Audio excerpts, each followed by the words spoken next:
tercer disco se llama Nehuenche, que en Mapudungun significa gente poderosa, y es un disco que me tomó 2 años y medio, 3 años componerlo y grabarlo, principalmente porque yo decidí tomarme un tiempo para viajar, para recorrer el territorio mapuche, tanto Gulu Mapu como Puel Mapu,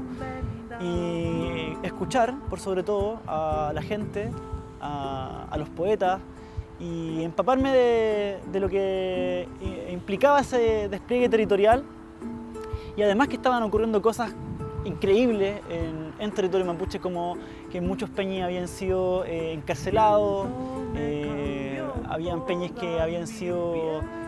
agredidos por carabineros. Recuerdo el caso de Brian Huentecol, el caso de la Machi Francisca, y eso provocó que por todo el territorio chileno y incluso en el extranjero muchos sintiéramos que se estaba cometiendo una injusticia, y era un proceso súper crudo,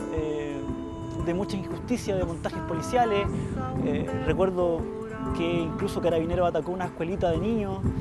Entonces, en ese clima de violencia es que yo pensé y dije, la gente mapuche es muy fuerte, la gente mapuche tiene mucho nehuen, la gente mapuche es gente poderosa,